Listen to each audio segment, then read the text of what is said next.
Si récession économique il y a cette année aux États-Unis et en Occident, quels sont les meilleurs choix en bourse pour toutes les classes d'actifs? Oui, j'ai bien dit, toutes les classes d'actifs, marché actions, marché d'échange, marché monétaire, le cash, marché du crédit et les placements alternatifs.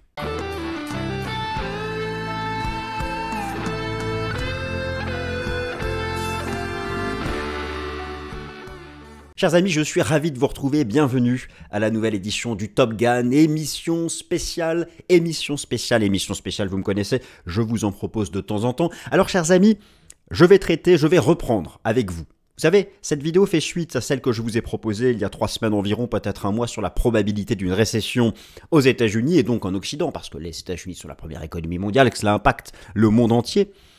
J'ai actualisé toutes les datas, je vais vous livrer la nouvelle probabilité de récession économique, mais surtout dans cette vidéo. Depuis le temps que je voulais faire ça, alors ça va durer un peu longtemps, mais écoutez, si vous n'avez pas une heure à perdre là devant vous, voyez ça comme, je ne sais pas moi, ce soir, vous pouvez regarder la vidéo, ça peut remplacer votre session de cinéma prévue. Au cinéma, une chance sur deux que le film soit mauvais, ça peut aussi remplacer votre session de théâtre prévue, quoique non. Non, le théâtre, rien, tout doit préserver le théâtre. Non, mais, ou une mauvaise série sur Netflix, bref.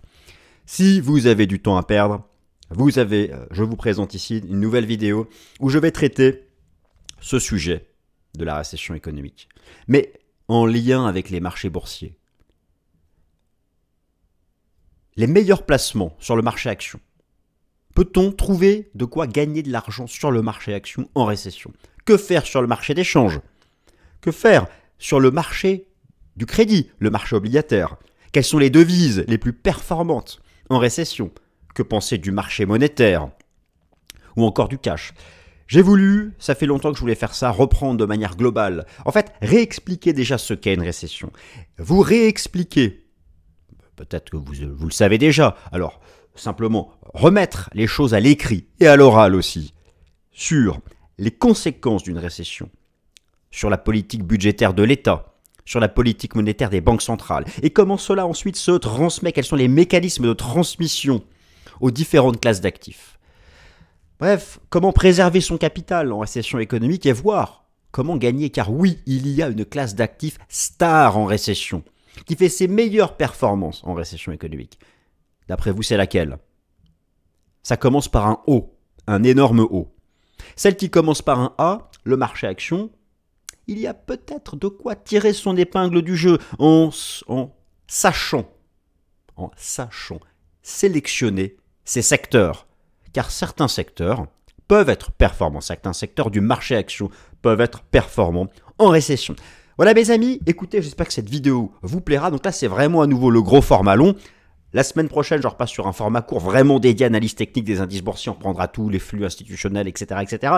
Je compte sur vous pour un maximum de likes, car l'enregistrement de cette vidéo, ça va être physique, parce que dès que ça dépasse 30 minutes, c'est physique. Allez, c'est parti. Merci de votre soutien et on attaque. Alors le plan va s'afficher sous vos yeux. 6 récessions, les meilleurs choix en bourse pour toutes les classes d'actifs.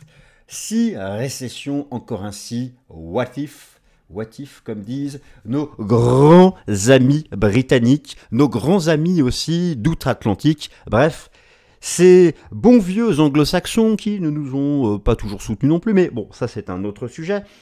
Ces bons vieux anglo-saxons, ils adorent, il y a un exercice qu'ils adorent et que j'adore. Du coup, j'ai lu beaucoup de bouquins comme ça. Vous savez, ça commence par what if. What if. What if. W-H-A-T, plus loin I-F. Et si les anglo-saxons aiment bien refaire le passé déjà, en prenant alors des paramètres réels du passé, ils réécrivent l'histoire.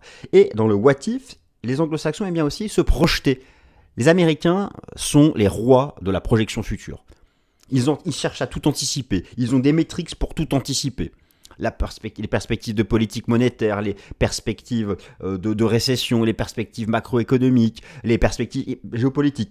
Ils ont des groupes, des think tanks, des associations, des institutions qui cherchent à tout prévoir parce qu'ils veulent garder leur place prééminente dans le monde. Bon, on ne va pas parler géopolitique ici. Donc, ils adorent faire cet exercice. Eh bien, moi, je vais le faire ici.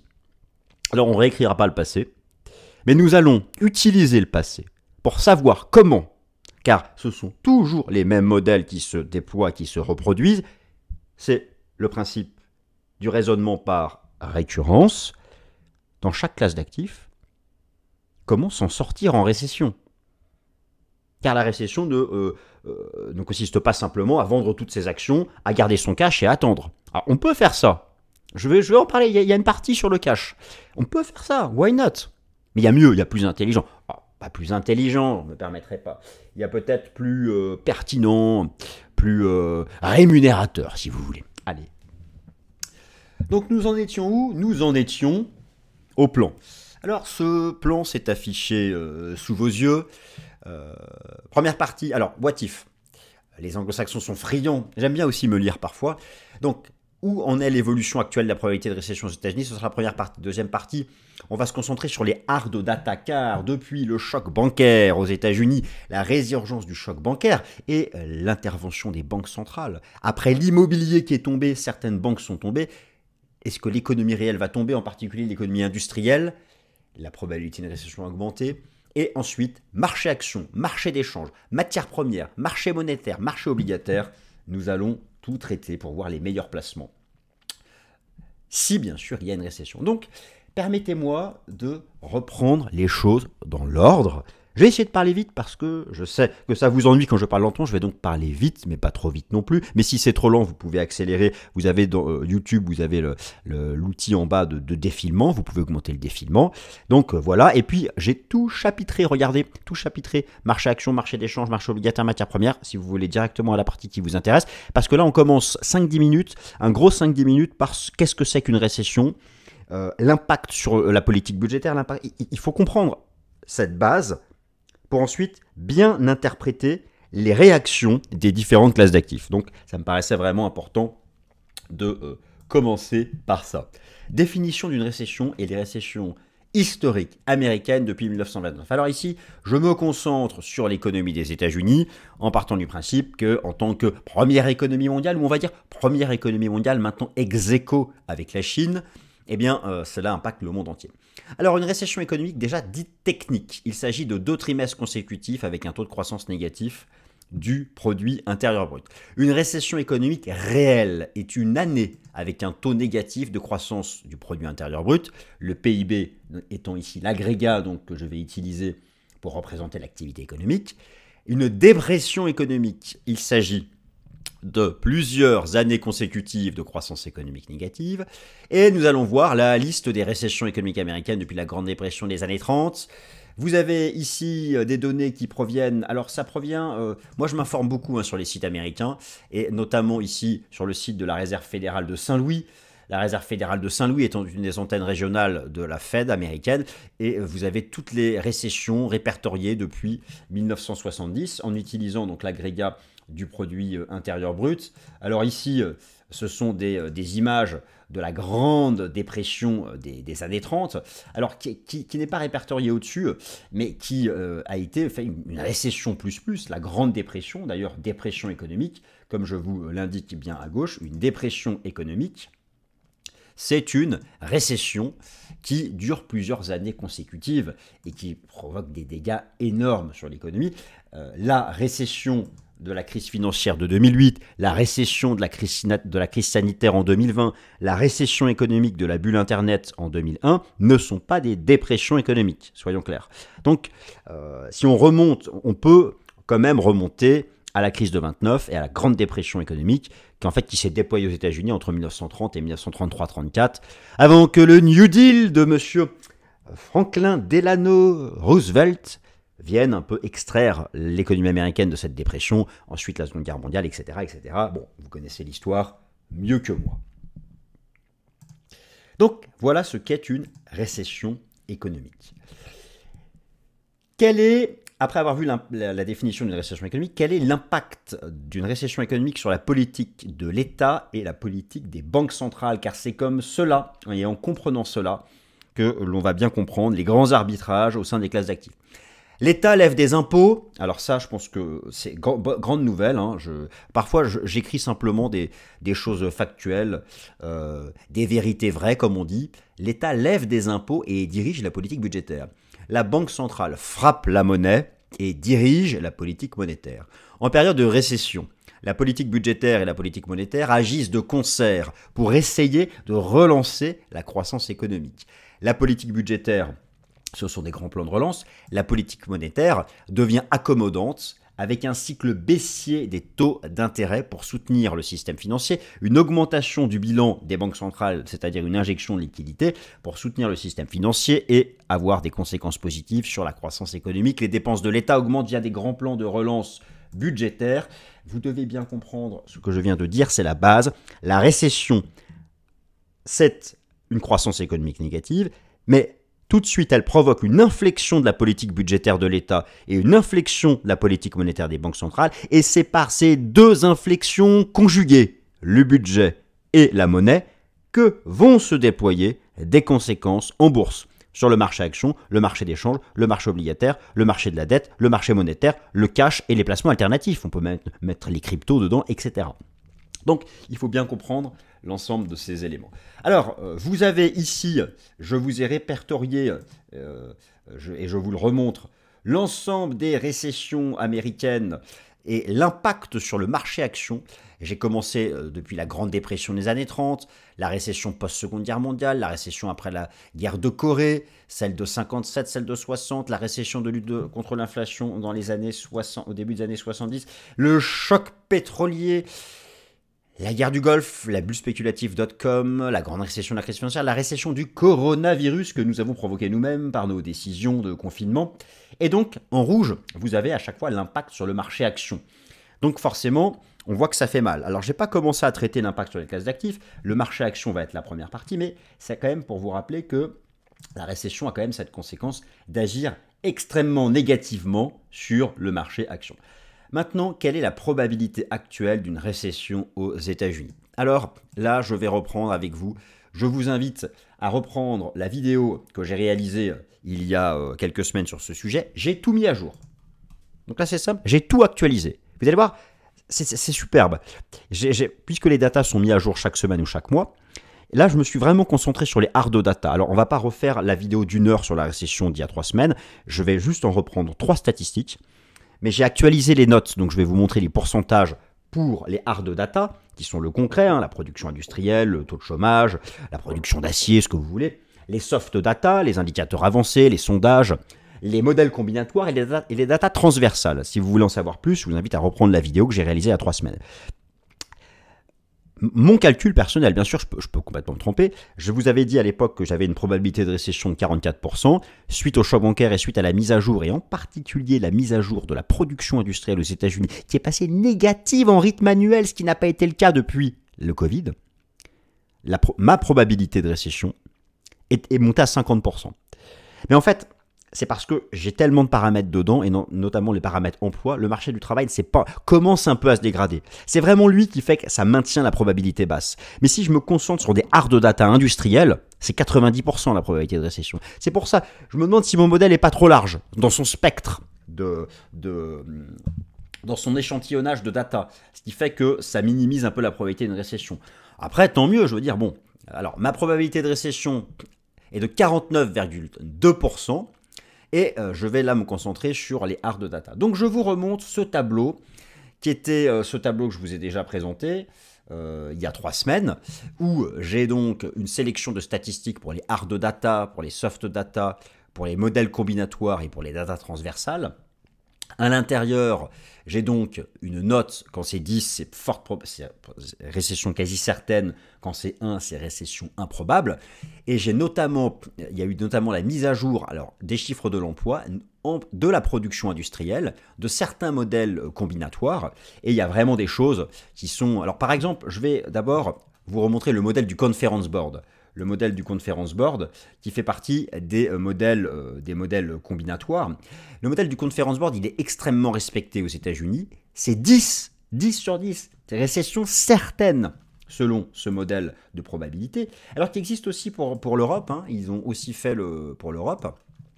Je suis ici donc sur le site du Conference Board, avec le fameux Leading Indicator du Conference Board, qui systématiquement anticipe les phases de récession. En bleu, vous avez le PIB, et en surface grisée ici, vous avez les récessions états-uniennes depuis les années 80. Regardez systématiquement le décrochage du leading indicator Leading Economic Index, LEI, a anticipé la chute du PIB, la récession, et regardez là actuellement, où est-ce qu'il est? Il est en chute libre.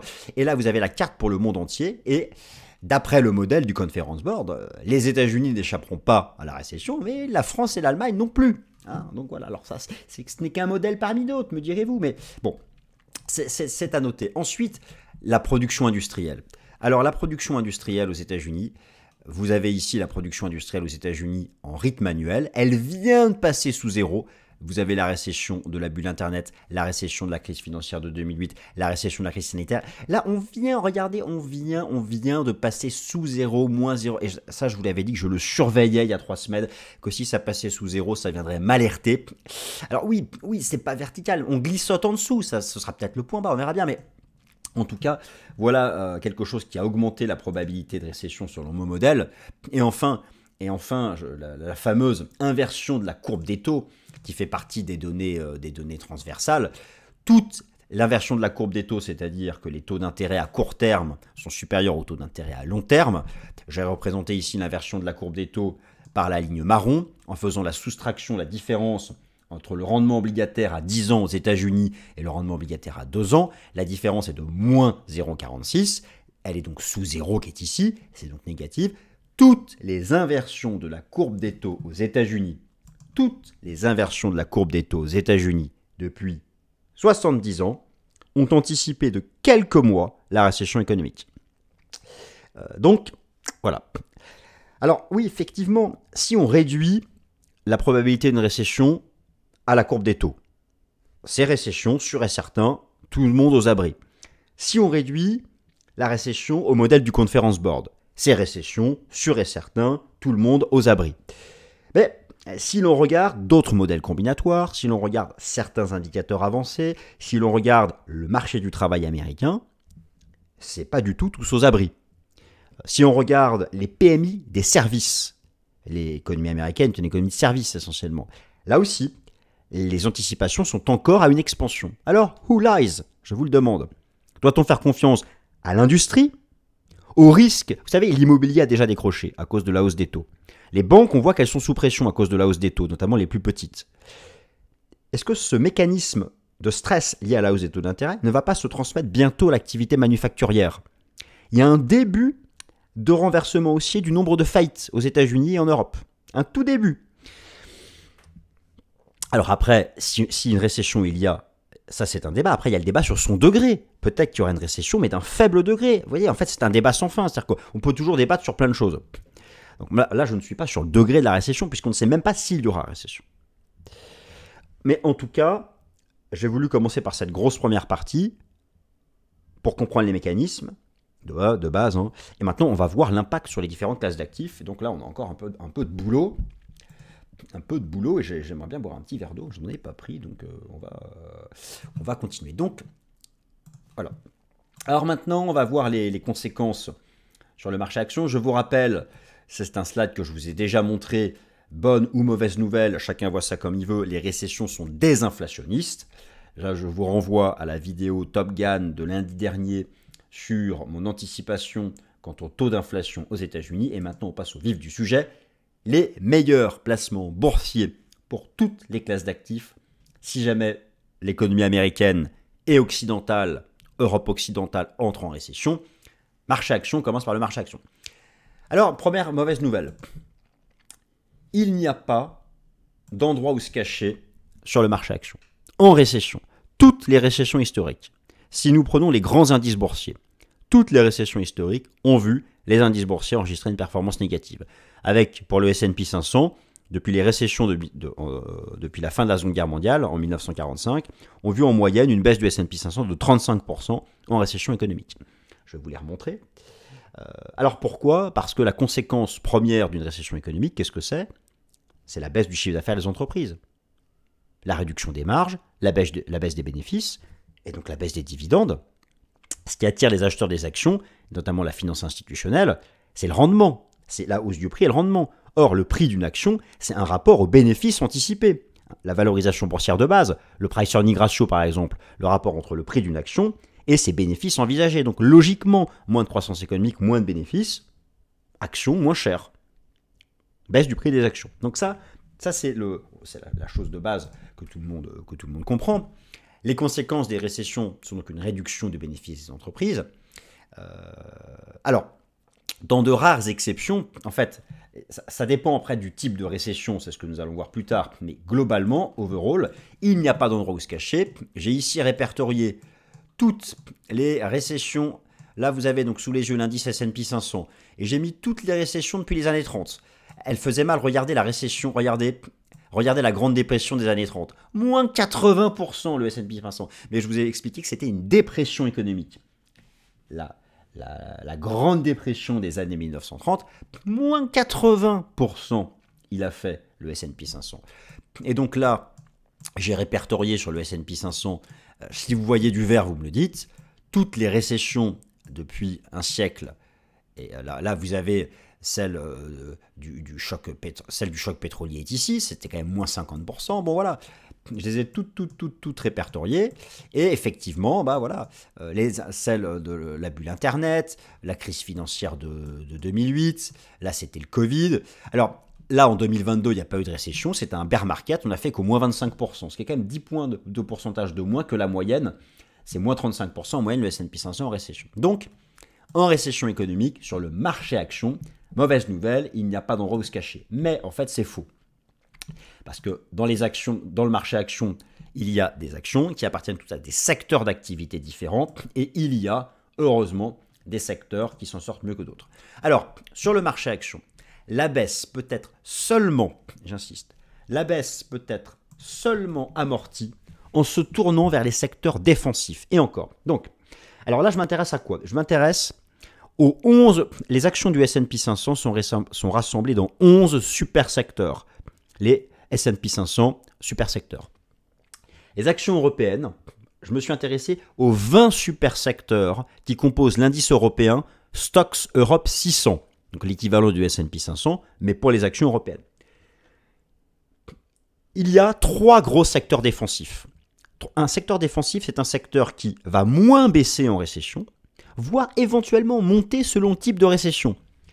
La santé, les services publics ou utilities et les produits de base.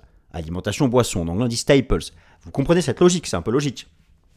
Que ces 3 secteurs défensifs amortissent la baisse. Prenez la récession du Covid en 2020. Toutes les actions chutaient, mais rappelez-vous le parcours haussier des actions de la santé. Donc non seulement c'était défensif, mais c'était même offensif, parce que le marché action s'écroulait, alors que les valeurs de la santé ont fait des niveaux plus hauts. Mais c'est parce que c'était une récession de la crise sanitaire. Dans d'autres récessions passées, les valeurs de la santé ne se sont pas envolées, mais elles ont toujours amorti la baisse. Statistiquement, les actions de vos indices boursiers qui appartiennent au secteur de la santé, des services publics et staples, donc alimentation, boisson, amortissent la baisse. Et dans certains cas de figure, sont en hausse. Donc on va regarder justement des illustrations sur ce sujet. Prenons par exemple le comportement du S&P 500 en 2022. Alors, 2022 n'était pas une récession, mais c'était un bear market. Regardez comme c'est intéressant. Je suis ici face à la hiérarchie sectorielle du S&P 500 en 2022. Alors, un secteur en hausse, l'énergie. Mais c'est normal. La guerre en Ukraine, la hausse du prix du pétrole, c'était un cas particulier, car il y a des cas particuliers. Regardez en 2022 les 3 secteurs qui ont le moins baissé. Produits de base, staples, utilities, services publics et santé. Voilà. Donc, ce sont, si vous voulez, on parle de récession économique. Si récession il y a, en étant positionné sur ces 3 secteurs, vous allez amortir la baisse. Voire peut-être vous en sortir. Regardons maintenant ce qui s'était passé pour le Stocks Europe 600, pour les actions dans les grands secteurs européens. Concentrez-vous sur l'histogramme bleu en 2022. 2022 qui était une année baissière, mais regardez, la santé et les utilities ont beaucoup moins baissé que d'autres secteurs. Donc, ça c'est une première chose à savoir. La baisse peut être amortie par les secteurs défensifs. Alors, toujours pareil, récession et marché action, il n'y a pas d'endroit où se cacher, on a compris que le marché action voit des sorties de capitaux en récession économique car les bénéfices anticipés diminuent. En revanche, les marchés actions, les creux de récession sont des opportunités d'achat de long terme. Effectivement, vous savez, on cherche tous On cherche tous à attraper les points d'achat de long terme. Lorsqu'il y a eu la crise du Covid, que le marché action s'est effondré, il y a eu beaucoup d'afflux d'ouverture de comptes de trading, de traders particuliers qui voulaient acheter les points bas. Finalement, ça n'arrive que tous les 5 ou 6 ans. C'est très rapide, c'est bref, alors sauf dans les grands bear markets, mais ces périodes de récession qui provoquent des baisses de marché de 50% sont en fait des opportunités d'achat de long terme si on arrive à acheter tout en bas. Dans les vrais marchés baissiers liés aux récessions, on ne baisse pas comme ça et on ne remonte pas en ligne droite. On va d'abord subir un marché baissier d'un an et demi, et ensuite le marché va se latéraliser. Il va prendre le temps de construire une base de renversement haussier. Et c'est là où l'analyse technique peut servir. C'est qu'en identifiant des configurations de renversement haussier qui peuvent parfois prendre plusieurs mois, en fin de récession, en bout de course de récession, après 50% de baisse, c'est là où va exister une opportunité de long terme. Et c'est finalement là où la récession, même si elle est négative pour la tendance des actions, peut, si on est patient, et si on essaie d'identifier le creux, être finalement une excellente opportunité d'entrer à l'achat à long terme. Donc ça aussi, il faut quand même rappeler ça, c'est pas la destruction, la fin totale du marché action. Et je vous remontre ici donc 2 exemples, c'était des exemples de la récession, de la bulle Internet 2001-2002 ou celle de la crise financière. On avait eu 2 longs marchés baissiers d'1 an et demi, et à chaque fois en bas, des belles patterns de renversement haussier qui s'étaient déployés ici de juillet 2002 à mars 2003, ici d'octobre 2008 à juin 2009, ça prend des mois. Ici c'était une épaule tête épaule inversée ou un V-bottom, ici c'était un rounding bottom avec des cassures de ligne de coup, voilà, et derrière le bull market. Bon, voilà, donc ça c'est le seul avantage des récessions par rapport au marché action. Je continue, récession et marché des changes. Récession et marché des changes. Quelles sont les devises les plus performantes? Je vous les affiche en l'état. Elles sont ici sous vos yeux. Les 3 devises les plus performantes. J'ai étudié statistiquement toutes les récessions depuis donc 1945. Les 3 devises qui s'en sortent le mieux en période de récession sont le franc suisse, le yen japonais et le dollar de Singapour. Ce sont des économies solides, avec une solide position extérieure. Ce sont des sociétés jugées extrêmement stables, des machines à cash, une bonne industrie exportatrice. Alors, c'est pas forcément lié à la dette publique. Prenez le Japon, il y a une dette publique monstrueuse, mais la dette publique japonaise est en grande partie possédée elle est domestiquement possédée. Donc, elle n'est pas détenue à 90% par des agents économiques extérieurs. Donc, ça aussi, c'est rassurant pour la stabilité du pays. En tout cas, donc statistiquement, et on va regarder en détail, 3 devises sont recherchées en récession, car des économies jugées stables. En revanche, aucun rapport donc avec le montant de la dette, ça je viens de le dire. Regardons maintenant les chiffres plus en détail. Alors, donc, franc suisse et récession. Vous avez ici la liste des récessions que j'ai étudiées. Alors, en fait, je pensais que j'avais commencé en 1945, mais j'ai commencé en 1970. Vous avez donc la performance du franc sur une succession ici de récessions. Et vous avez overall ici, donc en bas, ce qui s'affiche, sa performance moyenne en récession de 4,2%. Ça, c'est donc une des premières devises gagnantes sur le Forex en période de récession. La deuxième devise, alors me direz-vous, où est le dollar américain? J'y viens, parce que le dollar américain, c'est vraiment un cas particulier. Oui, il est gagnant en récession, mais j'y viens. Deuxième devise gagnante sur le marché d'échange en période de récession, le yen japonais. Vous avez ici donc une série de récessions et j'y ai mis donc à droite la performance du yen.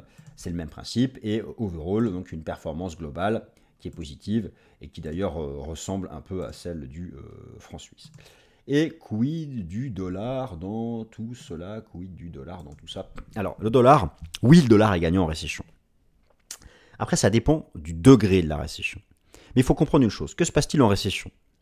En récession, il y a un principe qui s'applique aux grandes économies, aux entreprises, aux agents économiques. Le principe du rapatriement de la position extérieure. En récession, lorsque la croissance économique ralentit, que font les agents économiques d'un pays? Le réflexe pour se défendre, c'est de récupérer ses investissements pour se protéger. Prenez par exemple le cas de la République de Weimar au début des années 1920. À la fin des années 1920, les États-Unis avaient énormément investi pour relever l'Allemagne.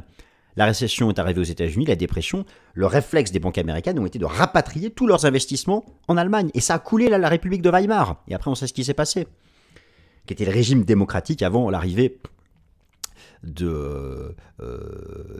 Troisième Reich au pouvoir. Donc, le rapatriement de la position extérieure alimente la hausse du dollar. Pourquoi? Car l'essentiel des investissements internationaux sont faits en dollars. Donc si un grand pays rapatrie ses investissements, ça va refaire des flux vers le dollar, il va revendre la devise locale, et donc c'est pour ça que ça soutient le dollar. Le dollar, ça reste encore, selon les datas de la Banque des règlements internationaux, 88% de part de marché sur le marché d'échange.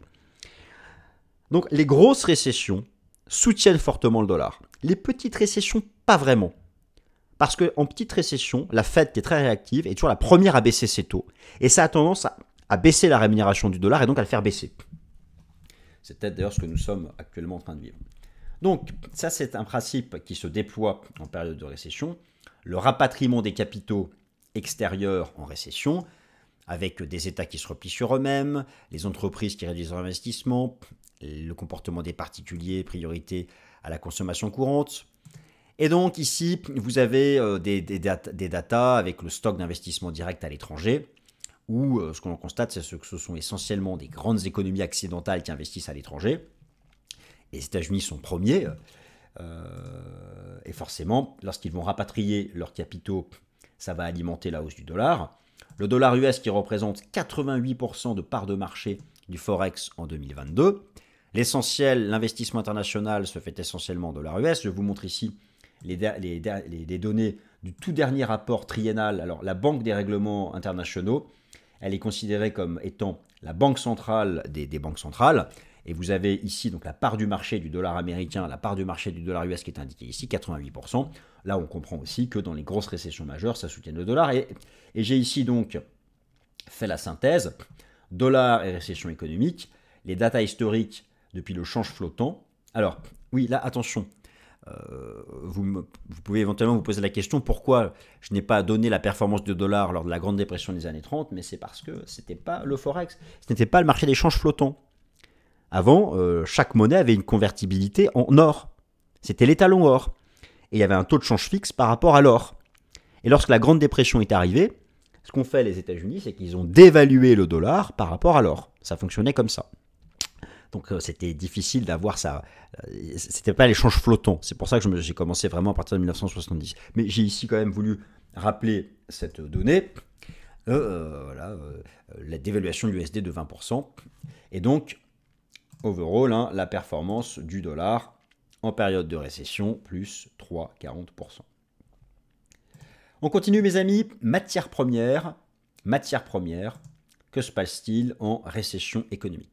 Alors, matières premières, je me suis concentré sur les matières premières industrielles, les métaux précieux, les métaux industriels. Je n'ai pas traité ici le sujet des matières premières agricoles, c'est très spécifique, l'alimentation. Concrètement, en période de récession, logiquement, toutes les matières premières industrielles, archicycliques, collées à l'activité économique, celle qui ralentit, le pétrole, mes amis, le cuivre, l'électricité, le gaz naturel, c'est la baisse. D'ailleurs, en récession, une stratégie de vente peut être de shorter le pétrole. Regardez ce que fait le pétrole depuis le printemps dernier. Je vous renvoie à mon Fast and Forex d'il y a 3 semaines.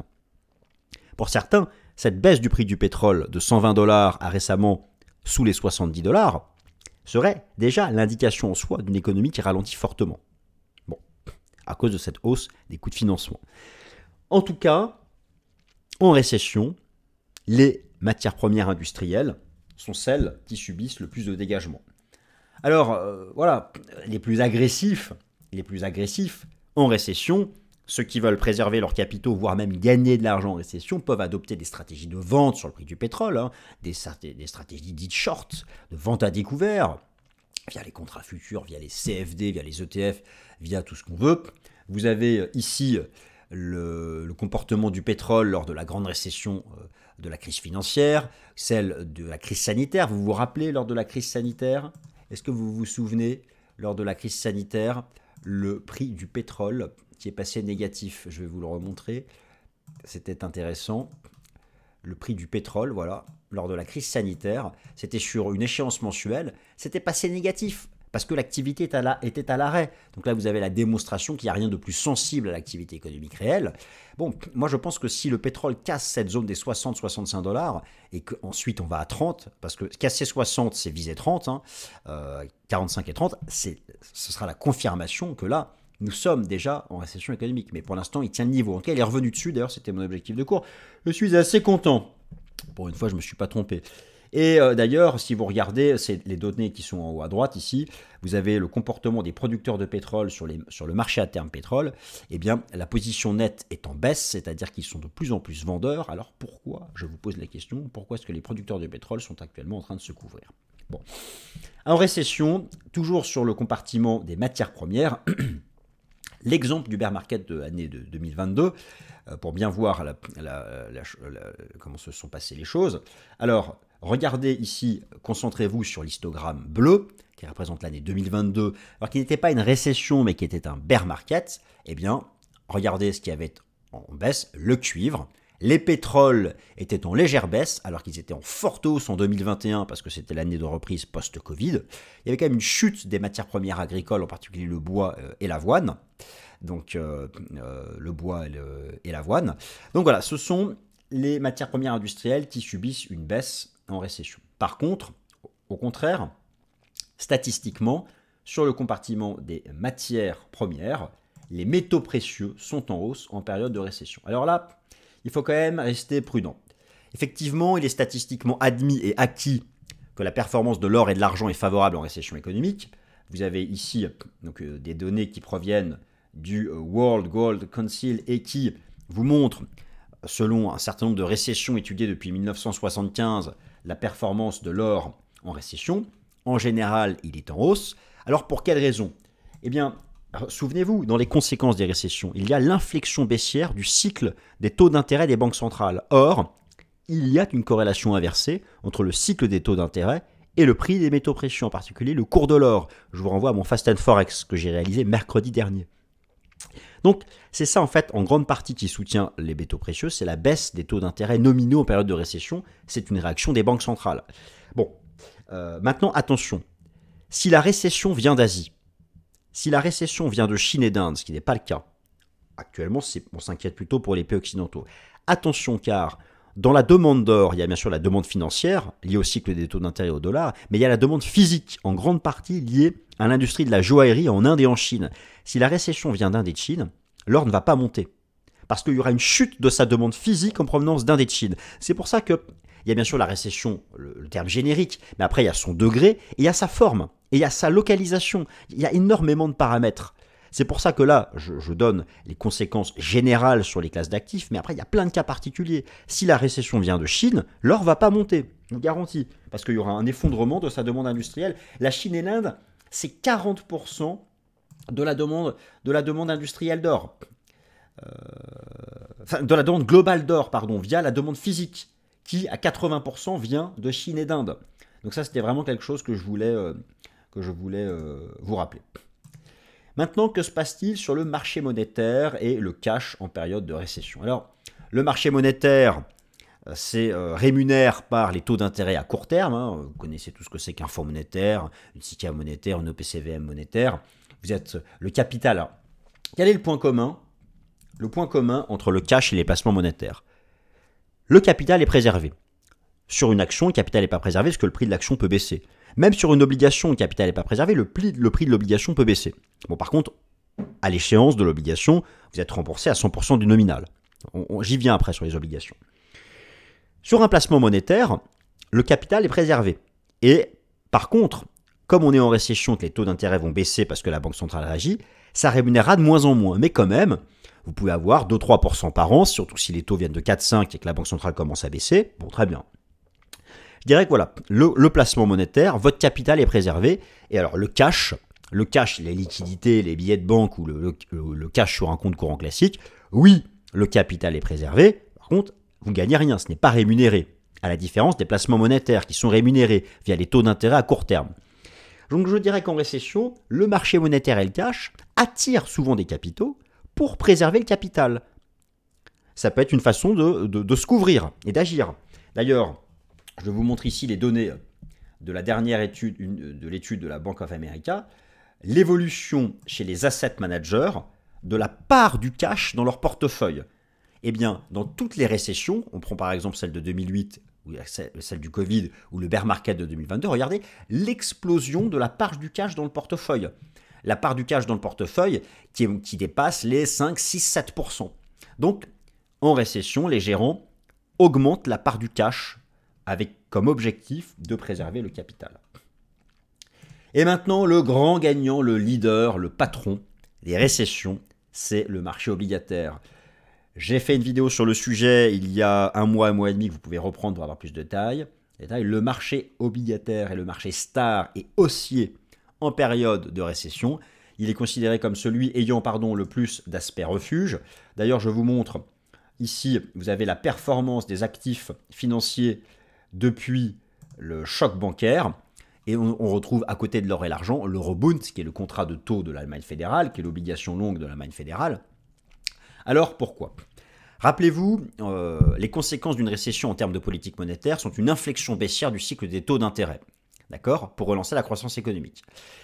Aussi, la chose qui attire des capitaux vers les obligations, c'est que le coupon des obligations, il est certain. Enfin, il est au moment de la souscription, vous connaissez le taux d'intérêt associé à l'obligation. Alors, sauf défaut de l'émetteur, il ne faut pas aller s'amuser à aller sur des obligations hyper risquées, mais sauf défaut de l'émetteur, à la fin de l'année, vous encaissez votre rendement. Alors qu'en période de récession, les entreprises en général baissent le montant du dividende, voire n'en versent pas. Donc en période de récession, il y a un arbitrage en défaveur du marché action et en faveur du marché obligataire qui promet un taux d'intérêt souvent fixe, mais pas tout le temps, à la fin de l'année. Et une hausse de son prix, une hausse du prix de l'obligation, liée à quoi ? Liée à la baisse des taux d'intérêt. Et oui, n'oubliez pas ça, le lien entre les taux d'intérêt et le marché obligataire. Le marché obligataire, l'obligation, je vous rappelle que c'est une partie d'un emprunt émis par un État ou une entreprise ou tout type d'administration. L'acheteur d'une obligation reçoit un taux d'intérêt ou rendement au coupon d'un montant et d'une fréquence convenue, en général chaque année. Le coupon est versé chaque année jusqu'à l'échéance de l'obligation. À l'émission, le cours de l'obligation est en général de 100%, 100% du nominal. Parfois, ça peut être émis au-dessus du pair, voire même en dessous. À l'échéance, l'obligation est remboursée, sauf les obligations perpétuelles. Vous avez les obligations d'État et d'entreprise. La plupart des obligations ont un taux d'intérêt fixe avec un paiement chaque année. Le prix des obligations est inversement corrélé au cycle des taux d'intérêt. Et c'est la duration qui mesure la sensibilité du prix d'une obligation à l'évolution des taux d'intérêt. Alors, ça, c'est essentiel à comprendre. La relation inversée entre le prix des obligations et les taux d'intérêt. Alors, pour quelle raison ? C'est quelque chose que j'ai déjà expliqué, mais que je vais vous réexpliquer. On va prendre le cas de figure actuel. Imaginons là que nous soyons en récession. Vous savez que les taux d'intérêt ont beaucoup remonté. Actuellement, les obligations proposent des bons taux d'intérêt. Qu'est-ce qui va se passer ? Si récession il y a, la Banque centrale agit et commence à enclencher une baisse de ces taux d'intérêt. Ça agit sur tous les taux d'intérêt du marché. Les taux d'intérêt des obligations vont commencer. Qu'est-ce que font les gérants ? Pourquoi le prix des obligations va se mettre à augmenter ? Les gérants vont se dire, oh là j'ai des obligations qui rémunèrent 4-5%. Mais puisque les taux vont baisser, les prochaines émises, ça ne sera plus que 3, 2, voire 1%. Ils se précipitent pour acheter les obligations là qui ont un fort rendement avant que les prochaines émises aient un plus faible rendement. Et ça entraîne une augmentation de la demande pour les obligations et donc une augmentation du prix, ce que les institutionnels appellent le mark-to-market. Donc en fait, c'est comme ça. Et c'est le raisonnement inverse à la baisse. Qu'est-ce qui a expliqué le krach obligataire de 2022 ? Les taux d'intérêt ont longtemps été à zéro. Dans leur portefeuille, ils avaient des obligations à taux d'intérêt très faibles. Avec la hausse des taux d'intérêt, ça s'est remis à remonter à fond. Ils ont revendu leurs anciennes obligations, d'où le krach obligataire, pour acheter celles avec de nouveaux plus hauts rendements. Ça, c'est la relation de base pour bien comprendre la relation d'inversée entre le prix d'une obligation et le cycle des taux d'intérêt. Et donc, en récession, non seulement l'obligation protège, donne un rendement garanti, sauf défaut de l'émetteur. Là, je vais conclure là-dessus. Il faut bien choisir son obligation. Il faut aller sur celle à duration longue. Si c'est des obligations d'État, prendre celles des États les plus solides. D'entreprise, ne faites que de l'investment grade. IG, investment grade, c'est-à-dire celles qui ont un bilan solide. N'allez pas sur du high yield hyper risqué, où si l'émetteur fait défaut, vous perdez tout. Et le taux d'intérêt et le capital prêté. Donc ça, après, ça c'est ensuite son choix dans le marché obligataire. Et donc, Et donc l'augmentation du prix de l'obligation parce que les banques centrales baissent les taux d'intérêt, plus la préservation du capital, si c'est un émetteur solide, voilà pourquoi les périodes de récession attirent des capitaux vers le marché obligataire. Donc ici, je vous remontre la relation inversée entre le prix des obligations, j'ai mis ici l'obligation du Trésor public américain à 10 ans, le T-Note, et les taux d'intérêt. Vous voyez que la chute du prix en 2022, c'était la hausse des taux d'intérêt. Et là, regardez, le rebond actuel du prix des obligations, c'est l'inflexion baissière des taux d'intérêt du marché. On a vu pareil en 2018, l'envolée du prix des obligations, c'était la chute des taux du marché et l'anticipation d'un pivot de la Fed. Vous avez le taux d'intérêt des Fed Funds en bleu et le pivot de la Fed, je vous rappelle que maintenant, il est attendu pour bientôt, pour le printemps et pour l'été. C'est pour ça qu'il faut acheter les obligations avant le pivot de la Fed. C'est pour ça que moi, je ne cesse de dire que c'est maintenant l'opportunité d'achat de long terme sur le marché obligataire. Ensuite, naturellement, il faut bien sélectionner ces obligations. Alors, pour les obligations d'État, allez vers les États les plus solides. Prenez par exemple le Bund allemand, le T-Note. Après, la difficulté du marché obligataire, c'est qu'il est très difficile d'accès. Pour aller sur des obligations directes, c'est des tickets d'au moins 100 000, voire souvent 1 million. C'est vraiment réservé aux institutionnels. Alors, en tant que particulier, comment faire pour aller sur le marché obligataire? Moi, je vous conseille soit de passer par les ETF obligataires, où vous n'aurez pas un ticket vous aurez des petits tickets normaux, quoi. Pas par les ETF obligataires, éventuellement les contrats futurs pour ceux qui ont l'habitude de traiter les contrats futurs. Après, vous avez dans les assurances vie les fonds obligataires, mais le problème c'est que ce sont des paniers d'obligations, c'est pas vraiment une obligation en direct. Non, vraiment, mon choix final, les contrats futurs obligataires ou les ETF obligataires à duration longue, c'est vraiment là où je me permettrai de donner un conseil, même si ici je ne donne pas de conseil, car ce n'est pas l'objet de cette vidéo. En tout cas, le marché obligataire est le marché star en période de récession. Voilà, chers amis, écoutez, eh bien, j'espère que cette vidéo vous a plu, que vous ne l'avez pas jugée trop longue. Je vous remercie, merci pour votre soutien, merci pour vos likes. Prenez soin de vous et à la prochaine vidéo. À bientôt.